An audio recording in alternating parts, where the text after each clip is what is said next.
We're picking up from sources that the DOT is likely to move the Delhi High Court on the 3G roaming case. They're challenging the jurisdiction of TDSAT to hear the matter. This is an important case and has huge implications for two listed companies, Bharti Airtel and Idea Cellular, who have gotten into these intra-circle roaming pacts. The DOT had ruled that these pacts are not valid, and that's what this case is all about. Gauri Devedi, who's breaking that story, still with us. Gauri, on what grounds is the DOT now moving the Delhi High Court? Because this matter is already being heard in the TDSAT.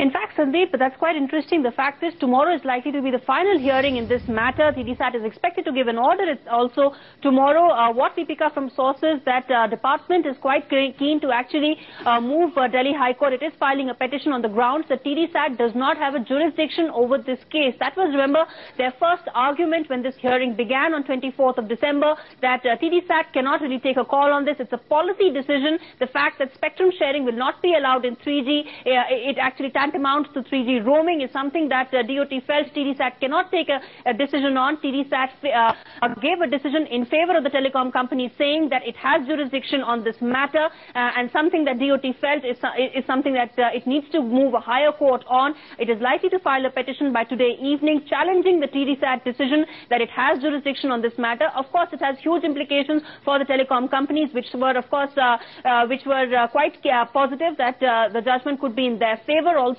given the fact that TDSAT has ruled that it has jurisdiction on this matter. If it, of course, it reaches a higher court, there are two implications. One, of course, is the fact that the hearing is going to begin all over again. What happens to the interim relief that has been given by TDSAT to these companies, whether or not it stays, whether or not the DOT will push to actually lift that interim relief to these companies remains to be seen. Second important bit here is that the DOT Council is pushing for a hearing tomorrow itself, which means that what happens to the TDSAT hearing that is also coinciding with the date tomorrow.